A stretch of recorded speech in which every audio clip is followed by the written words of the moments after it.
Hai guys, kita nak pergi Pantai Nyo. Tu dia punya signboard. Ni jalan baru dia. Dulu jalan dia dekat depan lagi. Somehow tuan punya tanah tempat dia lalu dulu dah letak tembok. Kita tak dibenarkan lalu.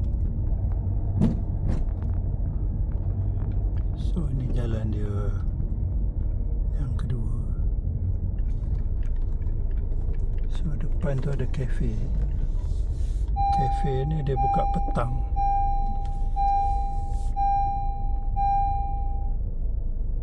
Petang sajalah dia buka. Tu depan tu Pantai Nyo. Okay guys. Dan kita boleh keluar daripada jalan ni. Ni kafe Nyo. Kita boleh keluar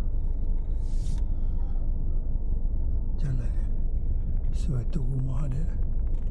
Dia kata Nyo open daripada pukul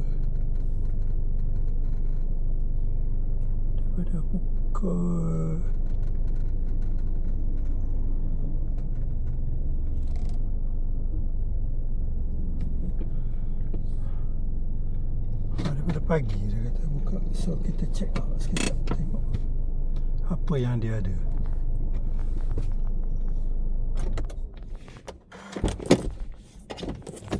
Okey, kita tengok sekejap apa dia ada.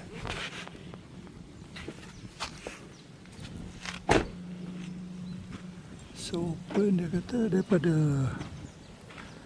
pukul 8.30 hingga 11.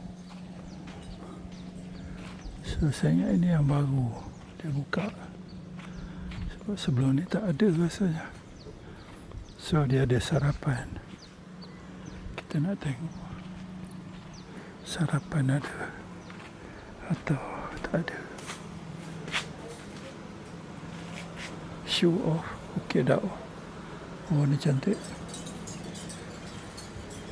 Oh ni dapur dia. Khabar. Ini area dapur. Dan ini area tempat dining.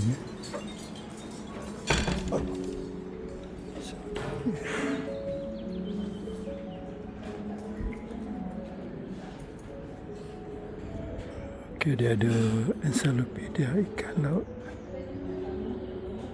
Okay, cantik. Dan saya nak duduk sini. Okay guys.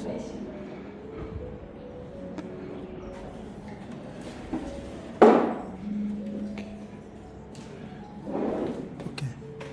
So saya nak order apa dia ada agaknya. So dia ada nasi dagang. Ini percik tak ada.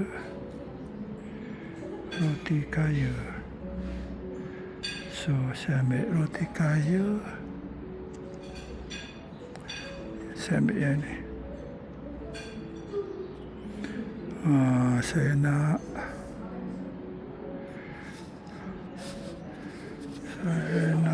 teh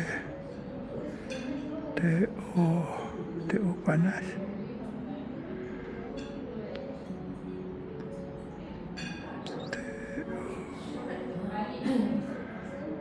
Teh panas.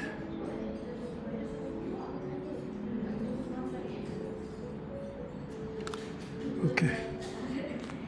Itu saja, guys. Itu saja yang saya akan order.